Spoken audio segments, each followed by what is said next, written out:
Welcome, everyone. Welcome to the circular economy.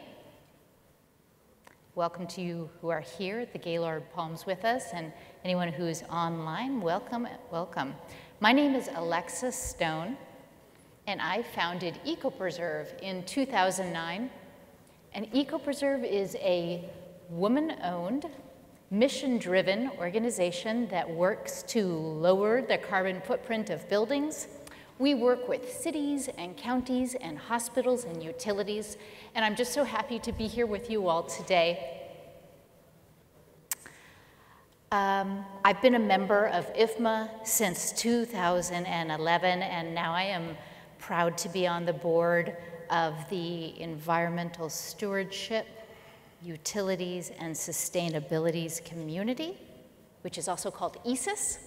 And I am also a new member of the Workplace Evolutionaries, who's hosting this event right now. And our two communities really have a nice synergy together. So it's a beautiful relationship that we have. So one of the things that I just wanted to get started with is the excitement about being together. Like, we're all feeling excited. I was so excited when I got here yesterday that I was literally giddy. I mean, it was almost embarrassing. I was doing breathing activities just to kind of calm myself down. And I thought, why? Why is it that we're so excited to be with each other? I mean, part of it is just because we're social beings, and the other part of it is because we love to exchange ideas. Right? But even now it's a little different. It's even more special than that. It's not just exchanging ideas, it's exchanging ideas at the end of a pandemic and in the midst of a climate crisis.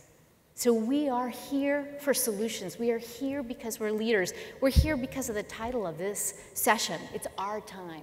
It's our responsibility to act, and I am so excited to introduce these fabulous thought leaders who are going to talk to us about the circular economy. And our goal is to take what some people consider to be a theoretical construct and make it something that's actionable for everyone. Before we get started, I would like to give a kudos and a shout out to my mentor, Sheila Sheridan. She couldn't be here today, and I will tell you that since 1989, she's only missed 2 of these. And one was because it was her 50th wedding anniversary. She would love to be here, but with all the concerns about COVID, and she's 80 years old, we didn't really want her to be as much as we really want her to be. So, hi Sheila, I'm sure she's here. Sheila is one of the people that stood up early as a climate leader. In 1988, against powerful opposition, she single-handedly brought recycling to Harvard University as the director of facilities at Harvard Kennedy School.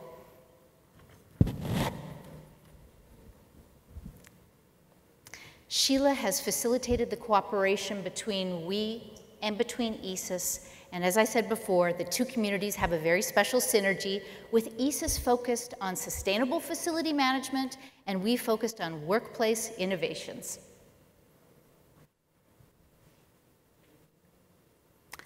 Now to the piece you've all been waiting for, the introduction of our speakers, our thought leaders. Celeste has been obsessed with the circular economy for at least the last 5 years. Since discovering the Ellen MacArthur Foundation online, she is committed to bringing circularity into every conversation. She is an interdisciplinary strategist, a systems thinker, a designer, and an entrepreneur who's passionate about developing and implementing agile and hybrid workplace strategies to support change and transformation at every level, including in response to climate change. Celeste is currently a senior associate with Advanced Workplace Associates and a co-founder and co-CEO of Epicycled, developing agile workspace as a service based on principles of the circular economy. And Lisa is the granddaughter of a Maine potato farmer and the daughter of an engineer. The first informs her work ethic, and the second explains her love of solving problems. Lisa is a change management strategist who is driven to make a dent in the abysmal Gallup statistic that 80% of people worldwide are disengaged at work. Lisa works with any size organization, from single-person startups to global corporations, to make work better. Lisa is a senior associate to AWA as well, and she is a contributing author to the Sustainability and Planet Health chapter of IFMA's Work on the Move 3 book. She is also the author of Work Better, Save the Planet, a guide for building employee engagement through workplace change, with the goal of using resources wisely to positively impact climate change. If we could get a round of applause for our thought leaders, please. Thank you. Thank you. Thank you, Alexa. I also want to say, so a lot of this came about because Lisa and I are part of the Sustainability and Planetary Health chapter of the Work on the Move 3 book. If you have not yet heard about the Work on the Move 3 book, I don't know where you've been all day, but not here. There will be book signing tomorrow, I believe, Wednesday afternoon. And I just would like to introduce people who are probably online, who are also part of all of this. Chris Hood, also with AWA, William Buller, and Max Luff, who are off in the UK and were not able to join us this week. But I'm guessing they're online, and with us in spirit, if not in person. So I want to ask you all, does everybody know who Greta Thunberg is? So Greta Thunberg is the most amazing, she's my hero. And, and in 2019, what Greta said was we had to take action, and we had to take action now. That the world was changing, that change was coming whether we liked it or not. And boom, change came. Boy, did it come. Change came in a very big way. And as we've been talking about in many sessions today, while the virus itself has been devastating, in many ways it was also a gift. And the gift was that we get to really look at how we work and live, and we get to really rethink things that we thought were just business as usual and couldn't change. And so that is what we really call the COVID opportunity. There are many statistics, this is just one. What we know is that globally, 3/4 of the workforce wants to continue flexible remote work options after things supposedly get back to normal, which is a whole other conversation. But that is a huge change. And the bottom line is we are working differently. We are completely working differently. We have reduced our business travel, we've reduced our commutes, our office footprints are reduced or not growing, and we're repurposing them. And all of that's being facilitated by increased reliance on rapidly changing technologies. So what, you're asking, I see the question marks over all your heads. What does this have to do with the circular economy? Well, what this has to do with the circular economy is that the planet is burning. And huge contributor to climate change are buildings and workplace. So I'm going to try and break that down. I'm going to go through a lot of data. I'm going to break it down as simply as I can, and then we'll talk about what that means. So what we know is that, we all know that roughly 40% of annual global carbon emissions are attributable to buildings. And if you're like me, your first response is, oh good, there's lots of buildings that aren't workplace. But then you think about, well, what else is included in workplace? And as we just looked at, commutes and business travel are really part of transportation. Office furniture, which rarely gets a mention when we're talking about sustainability, and technology in the form of e-waste are really parts of the industry sector. So when you look at this as a whole, it's clear that workplace and how we approach workplace, not to mention facilities in general, has a huge impact on climate change. And if we do nothing, global building floor area is expected to double by 2060.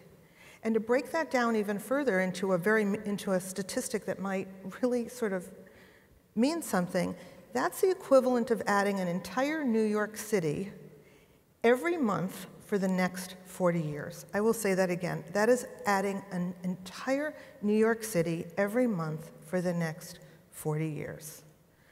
I don't know about you, but that's just not acceptable to me. So when we look at, with no building sector interventions, we know that embodied carbon and operational carbon will continue to increase. And I'll talk about that in a minute. But one of the things we say in the book, and I know Chris is here watching, is that the greenest building is the building we don't build and the one we don't go to every day. So what's happening in our country is we have an oversupply of shopping malls and office buildings now, as our footprints are shrinking, and we have an undersupply of housing and warehouse and logistics space. There are a lot of examples of shopping malls being turned into housing and office space and warehouse and logistics.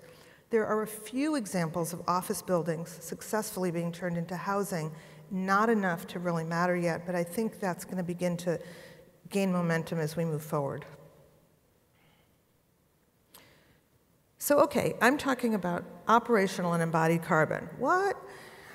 We all know that operational carbon, when we drive our cars, or when the carbon that's used to operate buildings, right, all the carbon that's used to run buildings on a day-to-day basis, that is operational carbon.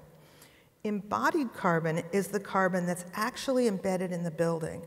And there's two parts to that. There's all the embodied carbon that goes into the building that's built for day one, right? And most of that's shell and core, but that's one set of embodied carbon, and what in this diagram is referred to as embodied emissions to practical completion.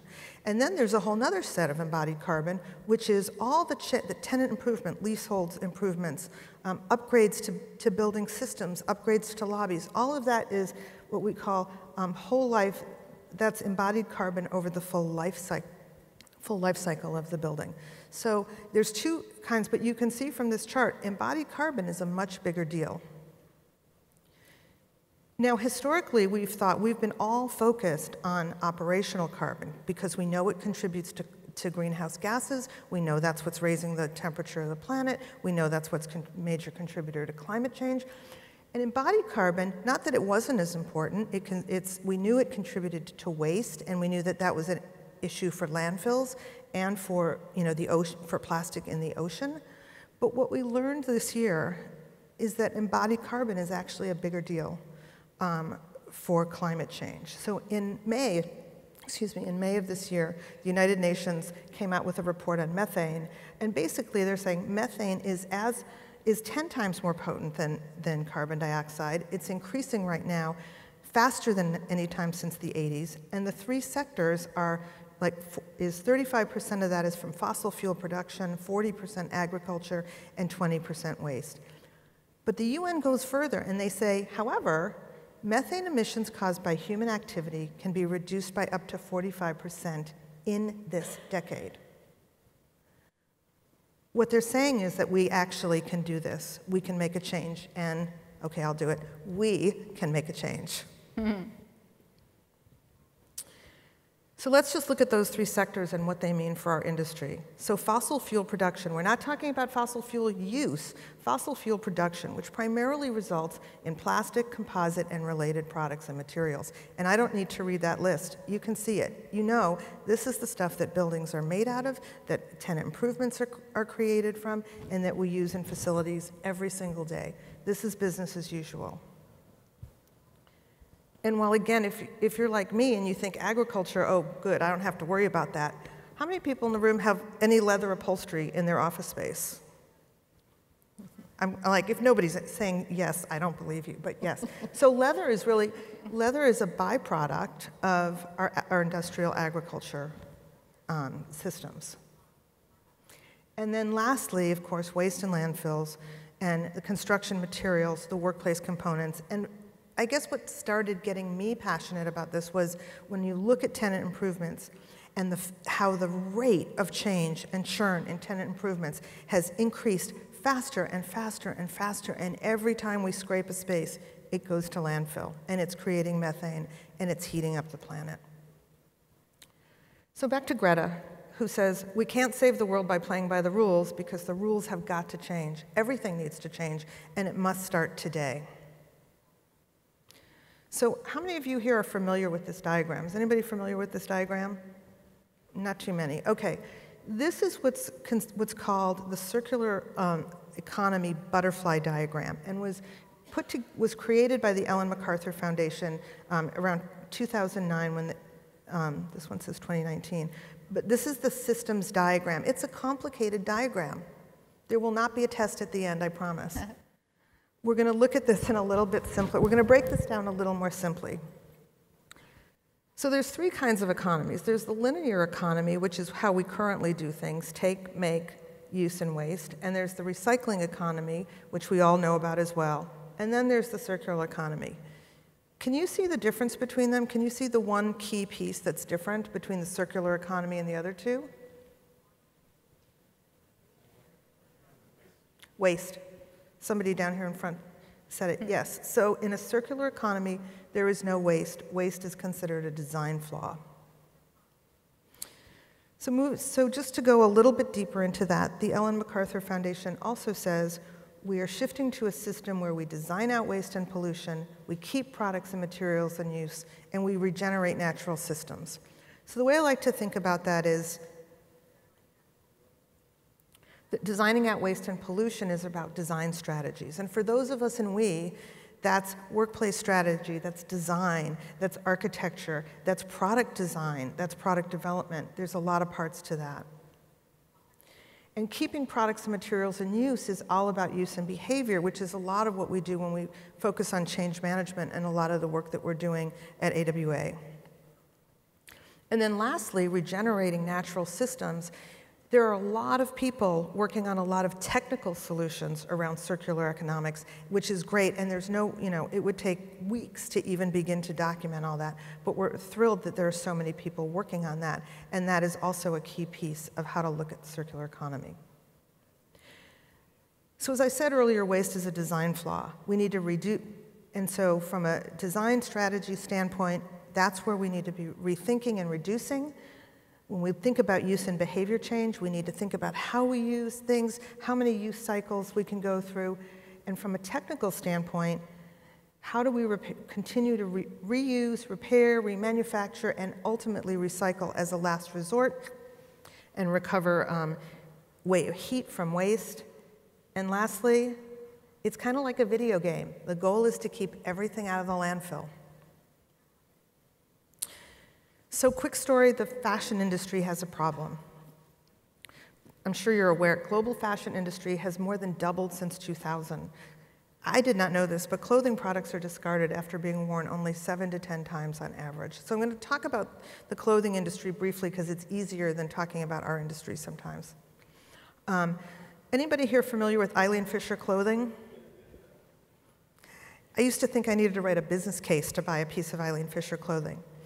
But in 2009, Eileen Fisher did something really interesting. Eileen Fisher asked her customers to bring their gently used clothes back to their local store. They were overwhelmed by the, and this was, I'm sorry, for Earth Day in 2009. They were overwhelmed by the response. And in response, they opened up 2 processing centers, one in Seattle, Washington, and one in Yonkers, New York, that ultimately became retail outlets. And why I'm telling you this is because Eileen Fisher, who is a key partner of the Ellen MacArthur Foundation, has developed a framework of use. And this just gets me so excited. So it's a Lisa knows. So it's a framework of use where they can classify the products at different stages of their life cycle for how they will be used. There's brand new unworn Eileen Fisher clothing that you buy in a retail store or online. There is gently worn Eileen Fisher clothing that's been returned to them that they can sell as is to people who will wear them again and again. And then there's used clothing that cannot be reworn. They are literally cutting it up now and making it into new clothing that they're also selling online and through these Eileen Fisher Renew stores. So one of the questions I asked in the book is, what does that look like for our industry? So one of the things that looks like for our industry is Philips Lighting as a Service. Is anyone here using Philips Lighting as a Service? No, okay. So what Philips has said is, rather than us selling you light fixtures and selling you light bulbs and then you throwing them away, we're going to sell you the use of light and not fixtures and light bulbs. And we will redesign our products to last longer so that we can take them back and refurbish them and have them reused again, and you're just buying a service for us. It's not unlike, I know most of you, everybody here's heard of WeWork, right, which is space as a service. again, that is space that people are using over and over again without having to own it. And then lastly, more recently, the furniture industry, particularly in Europe, there's a couple of companies. There's Arend, which is all over EMEA, and Nornorm is a new company that I just became aware of a few weeks ago that's out of Copenhagen in the Netherlands that's also doing circular furniture as a service based on the circular economy. So the other thing critical to circular economics is saying no to single-use plastics and looking at use and behavior at interim strategies. So my son works at a company called Ridwell. That is not my son, but he works for Ridwell. And what Ridwell does is Ridwell collects, it's a subscription service, they collect recyclables that your municipality doesn't collect, plastic film being the number one, and they turn it into Trex decking. Everybody's familiar with Trex decking, right, from your local Home Depot. They've eliminated the middleman. It goes right from Ridwell to Trex. And so we just moved our son to Portland, Oregon, and we did the thing that parents do with their adult kids. We went to IKEA, we went to Target, we went to Costco. And my kid, who knows about this stuff, picks up the big box of Costco plastic bags, and I go, whoa. And he says, Mom, I've got this. And I went, okay. And he said, I have a system. I use these as my liners for my recycling until they're shredded. When they're shredded, I take them to work, I put them in the plastic, they go on and become Trex. And so one of the things I want to say is that in our industry, we often tend to wait until the perfect product is out so that we can use it perfectly. And the planet is burning. We don't have time for that. We have to be able to come up with creative and innovative solutions with what we have while we're developing new products and buildings that meet our needs better. And so the question that I have asked in this situation is, what does it look like? What would it look like for this situation to be circular? And because this is still recycling economy, because it's going from Costco to Ridwell to Trex. For this to be fully circular, either Ridwell would need to take it back to Costco, or Costco would need to collect the plastic and take it to their vendors and their suppliers to make new Costco products. That would make it fully circular. Because what circularity means is using something as many times as possible and then returning it to the source so that it can be used many times again. The last thing I'll touch on briefly is everybody involved in IFMA, everybody involved in WE is involved in procurement. And there are people thinking about this, and because what I hear a lot is, oh, well, we can't because. But the truth is we can, and one of the places to start is by really looking at our procurement strategies, at our procurement processes, and thinking about them a little bit differently. The circular economy is not, I know everybody here is doing LEED or Red List or Cradle to Cradle or Net Zero, and it's great. I love that everyone's doing that. Circular economy is not instead of those things. It's kind of an umbrella concept in which all those things can fit. So we want to keep doing all those things, and we need to keep doing more. And with that, I'm going to turn it back over to Greta and to Lisa to talk to you about how you can do this in your own organization. Awesome. Thank you, Celeste. Celeste and I met for the first time a year ago, maybe, and only on Zoom. We met for the first time in person last night. And it was really fun for me to walk up to her and embrace somebody who's my same height. I had no idea how tall she was until I met her in person. So it's really great to be here. And then, so we've learned a lot about each other over the last year. And I do want to say grateful to Chris Hood, who invited us into the process of writing this chapter. And we've learned that we have so many similar passions, and Greta is one of them. So when she said, can we use some Greta quotes, I'm like, yeah, I'm all over that. So we want to just talk about hope for a minute, hope and action, because we've shared a lot of information, and I'm going to share a framework here. But Greta had said this recently, we need more than hope. Once we start to act, hope is everywhere. But we need to look for action. We need to look for action. So we're going to share a framework for action that we'd love for you to think about. It's called the planet model, and it's or the planet tenets. And it's 2 L's on purpose, so it's P is for purpose, L, less, L, language, A, ask, N, net zero, E is equity, and T is time. And this is a process you can use for change, and specifically workplace change. So I'm going to quickly go through what the 7 tenets are, and then I'm just going to share a case study that will demonstrate how each of them have been used. Clarifying organizational purpose is, if any of you are familiar with Simon Sinek's Start With Why, it's really getting super clear on the why. Why do you exist? And this can be done for organizations, but it also can be done for individuals. And it can be then used as a touchstone for decision making when it comes to considering change. So P is for purpose, and L is for language, and the importance of using consistent, agreed upon, and clear terminology. It's a very essential part and effective way to have common change, have good change come about. So keep that in mind when we talk a little bit about the words that we use and why we choose them. And L is for less, because we know, again, through carbon emissions, the building, commercial industry contributing so much because of embodied carbon and operational carbon, that if we can use less, we might have an opportunity to make a difference on climate change. And as Celeste just said, the greenest building is the one we don't build. So what would happen if we decided we do have enough built space already and can use it in different ways? So keeping less in mind is one of the tenets. And ask, and this is so important, on how we invite others into a conversation about change with intention and in an inclusive way. I know many of you working in your own organizations is often a process that's used for inviting input, but sometimes it's not everybody's input. It's a certain select few or a few focus groups. When we can do it in an inclusive way that allows everybody's voice to be heard, it can help us create a more effective change. In the process, you can build community and connections with each other to strengthen community at work, is the way I call it.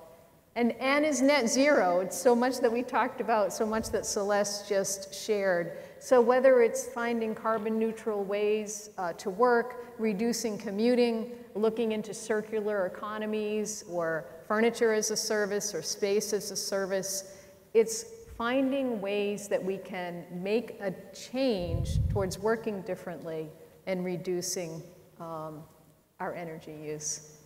E is for equity. And one of the things, I think it was more of a coincidence in world events, but it certainly we know happened during the pandemic, is the murder of George Floyd, and what that exposed for us in our communities and in our work worlds. And the inequities were there, but then they came zooming front and center, and it seemed that everybody was talking about it or wanting to do something different. And equity is such an important part of a healthy work culture, to find a way that people feel like they do belong and they are included. And this is an opportunity to use the action of asking and inviting everybody in to ensure that the voices of the marginalized and underrepresented are included. And I've done community work as well, and I think about a homeless shelter that we're currently building in the city that I live, or we're trying to get approved to build. And there's been so much conversation that could have happened sooner, and if it had, if all voices were heard, I think we would have been further along. So building equity and thinking how we can include people in the conversations is very important. And finally, T is for time. This is our time. The time of COVID, the tragedy that has impacted us in this global event that's happened for everybody around how we work in workplaces. It's an unbelievable moment. And in the tragedy, it is our time to take action and to reimagine what ways of working in a healthier planet could look like. So those are the 7 tenets, and I'll just give you a quick case study on what that could look like. And again, the Work Better, Save the Planet book has the 7 tenets, and it has 7 case studies. And the 7 case studies are as small as a single person thinking about their own home office to a global organization that employs thousands of people. So you can use the 7 tenets on any size organization. You could use it for a department within your organization.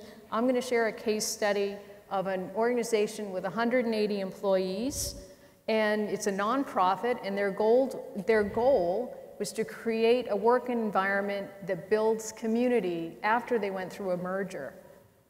So the 2 nonprofits knew that they could be more powerful by joining forces. They each had their own culture, and they wanted to create a shared experience that recognized the history and the strengths of each organization and inspired staff to build authentic connections to one another.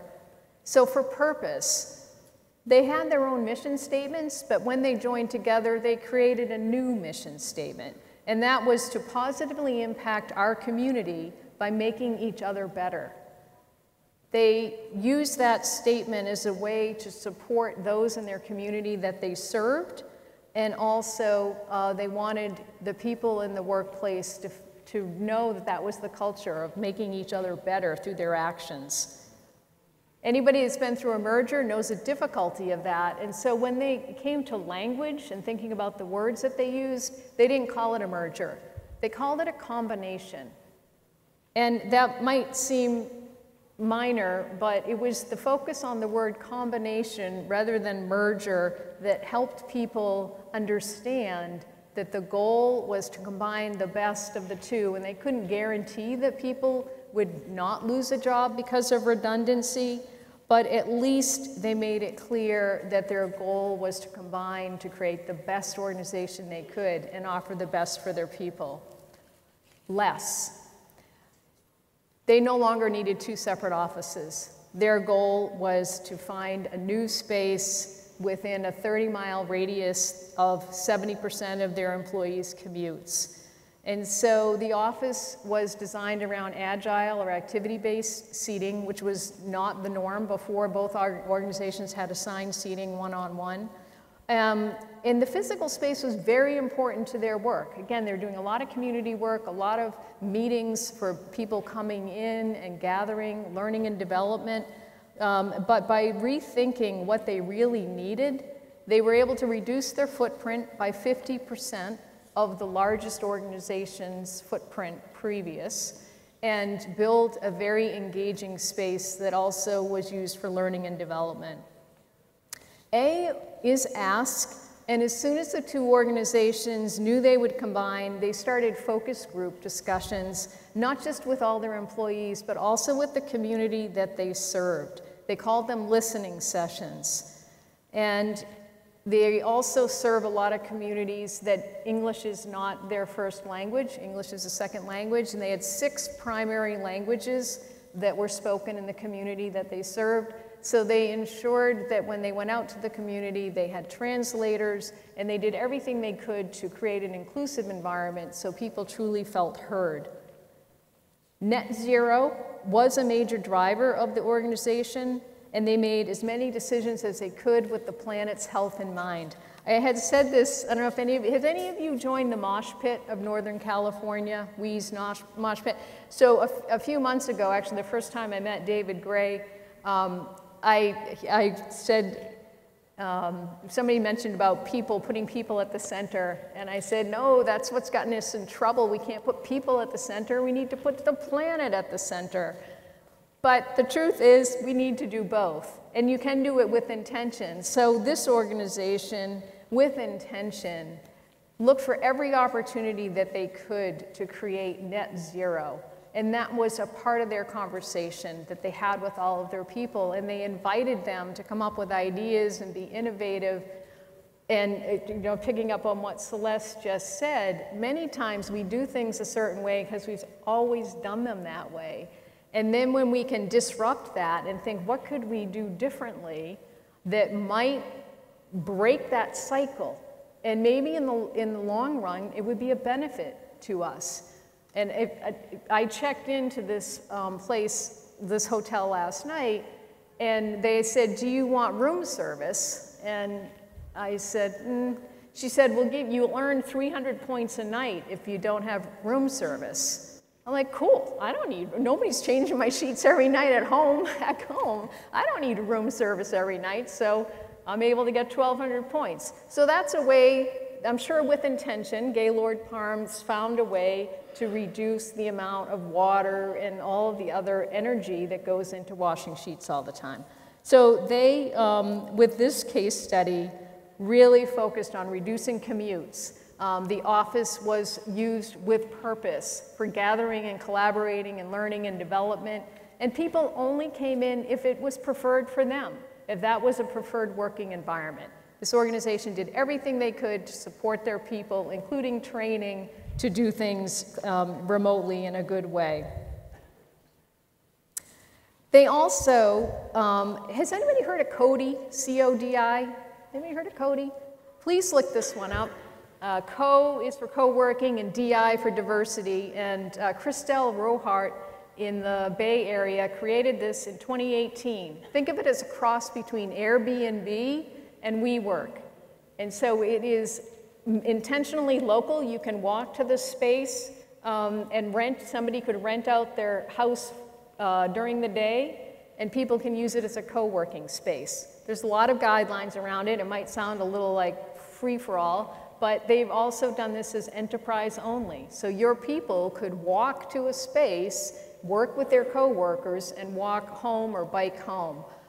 So this organization looked at that as well as part of their strategy. And equity. It was through early listening sessions with their employees that the organization recognized that some people did not feel welcome in the office. They didn't feel like they belonged. Specifically, LGBTQ+ and Black people in their organization did not feel comfortable. So again, with intention, they created a safe space to have these conversations. They were able to create, and they're continuing to improve their environment so all would feel welcome. And it goes back to, and anybody that knows me knows how I believe in purpose. It goes back to their purpose. And you think about their purpose is to make each other better. So they took that to heart and said, what can we do to create that environment so we all are better? And finally, time. The executive director shared that the opportunity to merge or combine came about relatively quickly. She said, we didn't know this was our time, but it was right on time for us. She's grateful that during the pandemic they were able to work efficiently, quickly, and make impactful changes that will improve not only the community they're serving, but the people they employ, and ultimately the planet we all inhabit. So we have this opportunity, ESIS and we, and ESIS, who's an ESIS member? Any ESIS members too? Okay. I joked with Debbie, I just met her not too long ago. I said, instead of what would Jesus do, it's like, what would ESIS do? And we've got 6 ideas that you could do. Consider repurposing existing buildings, exploring new ideas for procurement, consider using less across the board and reducing consumption, developing circular design strategies and criteria, considering your minimal viable footprint. How much do you really need? What do we really need? And then being change agents for a circular net zero world. And has anybody been on a nonprofit board, served on a board? Okay, thank you. So you know when you serve on a board, and often you're expected to raise money, right, to go and do fundraising. And the first rule of being a board member is giving out of your own pocket. Because how could I go ask somebody else to give money to a cause if I don't believe in it enough to give myself? And so it's the same way we're suggesting that in whatever capacity you're in, that you think about what could I personally do, and you may already be doing a whole bunch of great stuff, but let's begin with us as individuals. What can we do that could be different, that could make a change? And then we build out from there with, so your personal choices, and then you think about your private and personal. Who do you influence, and who are some of the people you could have conversations with? And then look to your social network. What could you do within the social groups that you're in, and IFMA could be one of them. Organizational, what could you do within your own company to make a difference? And then getting into the realm of public, running for public office, serving on boards, and then culturally, what we're really talking about is changing norms, systems, and thinking about the stories and symbols that are used to express the cultural change. So we'd want you to just take a minute right now, and I would love for you to just share one thing that you would like to do differently, an action that you might take towards our environment to do things better for sustainability and for planet health. So I'm going to set my clock for 2 minutes, and just 2 minutes, please chat with somebody, left, right, front, behind you, and share an action that you might take. Compost. I got to start composting. Composting. Yeah, I like compost. I live in a condo, high-rise. So. Mm-hmm. Are you timing? And if you're on virtual, you're joining us, please chat, put it in the screen, anything that you might want to take as an action.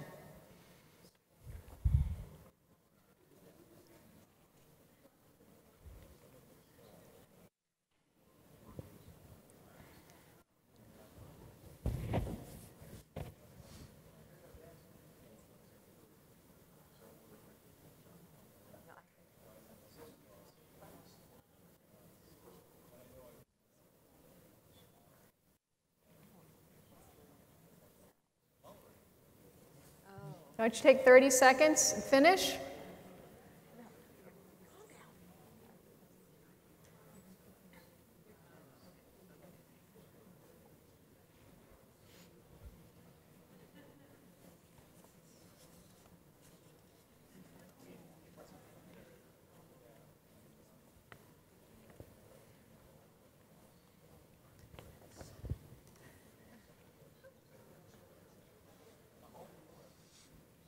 Okay, you can wrap up your conversations.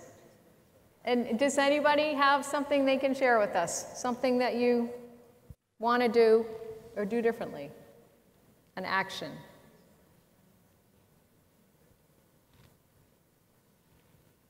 Come on. Okay, Anybody? yes.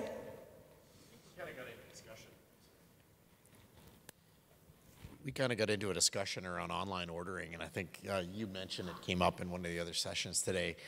You know, the convenience I just love, and you know, there was a big COVID excuse there for a long time, but it just kills me every time I use that because I know this one box came on a plane and then it has that UPS and FedEx truck running back and forth. Plus, you mentioned as well, you know, these huge warehouses and infrastructure. Like, I'd actually, it's a suggestion, but I'd like to hear your perspective on how do you see that transitioning?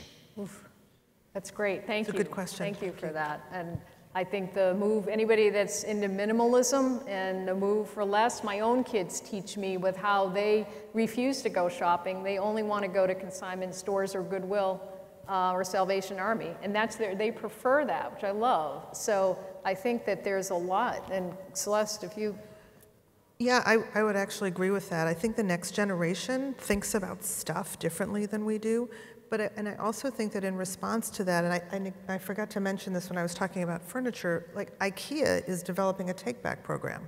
So IKEA is historically something we thought about that was, you know, oh, cheap, going to landfill. But they are working on a take-back program, and I believe they're piloting it, I can't say that, in Europe right now. Awesome. Now we need Amazon to do that, right? Have a take-back program. Okay, do we have another one? Another idea? Yes. Okay, you inspired me last One of the things, we've moved to a new small agricultural community. It's beautiful. It's right by all these ski resorts, but they really don't have any form of infrastructure or even politically having conversations around reuse, recycle. We don't have that. And so I've just made a commitment, and we are going to, I'm going to go back in with some hopeful help from you all around what can I do on a local level to create some of these programs. And I'd eventually like to get to how do we start that conversation around a circular economy locally. Awesome. Yay. Thank you, Kate. All right. How about one more, and then we'll transition to Q&A if we, yes, in the front here. Yeah, this isn't my own example, but if you've seen on TED Talks, Catherine Moore talk about they're building a house, and they did the whole embodied carbon exploration of what was it going to cost to remodel the house versus building a new one. And they even figured out that the average residential home has about 302 megawatt hours of embodied carbon. And their objective was to see how low they could get it for, and this was 10 years ago, it was 2010. Wow. They got it down to 151. And it is a TED Talk, so if you look up Catherine Moore, M-O-H-R, you'll see it's about a 6-minute video. It's actually well worth watching. But what are some of the trade-offs that they had to make at that time in generating that? So, but you know, this was a couple. They're actually robotic scientists who, in their spare time, were kind of contributing to the circular economy and trying to figure out how they can make it the most efficient that they could and turn it into a small science project. Very cool. That sounds amazing. And I think that's one of the most important things is educating so we don't get sucked into the greenwashing and really making sure, I mean, Celeste and I are talking, she's building a cool house. Do you want to share what you're doing?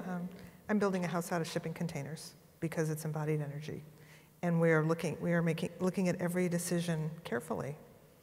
And what I was going to say about that is, and this is an issue for our industry, as a culture, as a society, and you know, you brought up online ordering, but we are so locked into lowest first cost, easiest quick fix, and then we can just, you know, that's why I shared the clothing industry story, because we used to think of clothing as an investment, but now it's just, you know, churn, churn, churn, and how do we start thinking about things and stuff as an investment in longevity, and how long will it last, and how many times can we reuse it, rather than, you know, how cheap is it, and how quickly can we throw it away? Fast fashion, like, right? Yeah. Yay, Greta, our hero. Sorry, I just can't. I see her face, and I'm like, oh my God. So I think that is what we want to just share, is that we're not too small. Any of us can make a difference. Who was the other one that had that great quote? Help me out here. Never underestimate the power of a group of small people. Margaret Mead, right? Margaret Mead, yeah. I think that is one of the things that we need to remember that we can do in our own personal work, in our organizational level, and globally, that we can make a difference. And it does start with us. Who are we waiting for? Who are we waiting for? It's us. So I think we're open for questions, if anybody's got questions.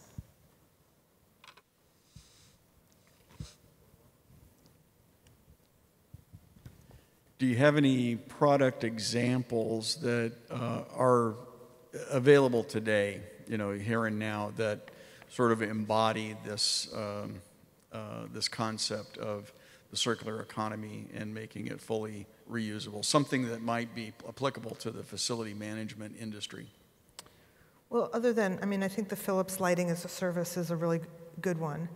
Another one that I've actually talked about at previous conferences is, for those of us here old enough to remember, the corner work surface. Can we talk about the corner work surface? That was what we called an engineered fit to use, right? And one of the issues that we have is the life cycle of building components, right? So shell and core is about a 50-year life cycle. Building systems are like a 25 to 30-year life cycle. Tenant improvements used to be 5 to 10. Now it's like 2 to 5. Technology is 3 years. And furniture comes with a 25 to 30-year warranty. So we designed these corner work surfaces with a 25 to 30-year warranty for huge CRT units that were technology that are on a 3-year life cycle. So guess what? And they ate up a lot of very valuable, expensive real estate. If we had actually accommodated that need with 2 rectangular work surfaces and something in the corner to, just bridge the gap, when our technology shrunk, we could have taken that apart and reused those rectangular work surfaces for all sorts of things. But we tend to, again, we as an industry, and I say that, I've been in this industry for 40 years, and we and I have done projects that were completely custom. We have convinced ourselves and our clients that custom is really what you need, but the truth is custom is single use, and all of these engineered fit to use are single use. So I think there are a lot of products out there that can be used really well, that we can change our use and behavior around, that already exist, that are right in front of us.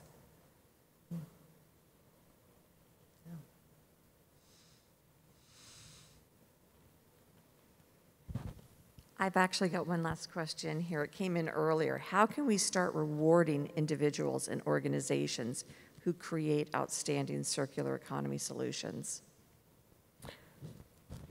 That's a good idea. It's go ahead. a culture where does it begin with the leadership believing that this is something worth paying attention to? Often that's where it has to happen, that the leadership says, yeah, this is worth paying attention to. And organizations that have a culture of innovation and inviting people into coming up with new ideas are ones that will probably be more successful in helping it happen. I think the other answer to that is that inherent in the term circular economy, and in the book I got more into the economics of it. I kind of skipped over that today and focused on procurement, but it's called circular economy for a reason, because the financial rewards are inherent in it. A lot of companies are moving to circular strategies because, frankly, it saves them money. In addition to being good for the planet, it's actually economically rewarding. And so, and in our industry, we've sort of had this meme for a long time that, sustainability, it's going to be more expensive, it's got to cost more money. Not necessarily.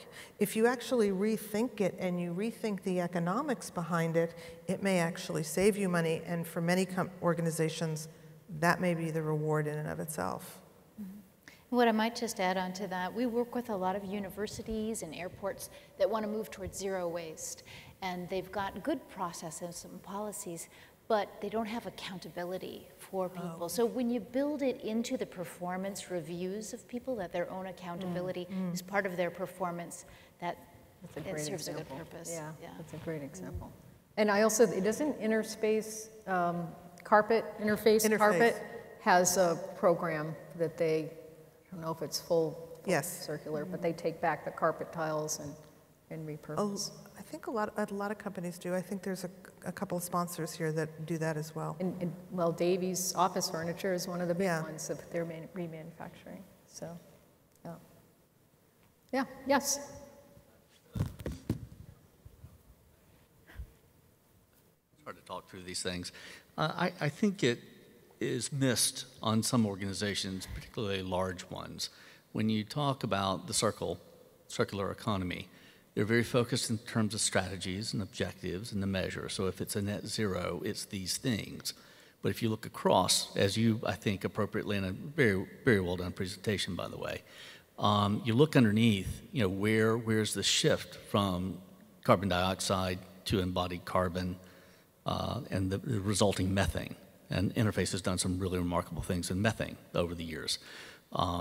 So as you look across those things and knowing that the oceans take care of 60% of the oxygen generation, that's not necessarily trees, I think what's missed here is a positioning, not with you guys, but overall, with the circular economy, it is an umbrella. And in a very elementary, simple kind of way, if you frame an umbrella and that all three of these things are important to your executives, you can focus on the task at hand that you're being measured on, which is net zero. But these other things nest up underneath it, so it's very important as you balance it out. One of the things that I know that's hard for folks to get their head around is the measures. You can measure carbon credits. You can do those sort of things. And I believe as we go forward as practitioners and as volunteer leaders, we need to put some measures on this, because if you're not measuring it, it's not management. And then when you get into the methane, the embodied carbon, and on the ocean side, there's not a lot being done there, or at least it's not visible to the business. So just some things to consider, and more in a comment than a question overall. Well done. Yeah, absolutely. And in the chapter, we actually do talk about measures and metrics. In the Work on the Move chapter, William Buller and Max Luff contributed quite a bit along that line. So 100% agree with that. Yes. 100%. I mean, we are what we measure, right? So yes, and I was about to say the same thing. Get the book, and there's a whole section. There's a whole section in the chapter. It was like, did we pay you to set us up for this? But there's a whole section in the chapter about measurement. Sheila sent you. Okay, good to know. Sheila's our hero, too. We should put a quote up here from Sheila, Greta and Sheila, bookend. Yes, Pat. Pat. Hi, well done, and fantastic graphics, to help explain, some kind of complex concepts. So this is a philosophic question. Is it cheating when you do carbon offsets? Or, for example, I have a friend who has a vineyard in Sonoma, and so he, has to do whatever he has to do to grow the grapes and bottle them and ship them. And so what he says is, I'll plant a tree. For every bottle of wine you buy, I'll plant a tree. So he's still doing the stuff, that creates some of the issues, but there's an effort there that's being made to do the offset. So how do you feel philosophically about the offset concept? I mean, anything at this point, there's no one thing, like there's no one right answer, like we were talking about in a session earlier today. There is no one right answer. The planet's burning, and it's going to take everybody, getting a bucket of water and throwing it on, and anything we can do. We probably are not going to stop drinking wine, so I think the fact that he's buying carbon offsets, honestly, I think if I knew that he was buying carbon offsets and another winery wasn't, I might actually buy his wine. So I think that's actually really good information to know. I buy carbon offsets. Sometimes I'm offered them when I'm flying. I think I can't remember, but I've been offered them a couple times when I've flown, and I've done it. I've bought them. So I think we have to do everything that it takes to get there, and that's why I was saying we can't wait for the perfect solution. We have to keep working towards better and better solutions and work with what we have today. Amen, sister. Amen. I think, are we the only thing standing between everybody here and happy I hour? think so. Yeah. All Thank right. you all so much for Thank coming. you, guys. Thanks, everybody. And all of you online.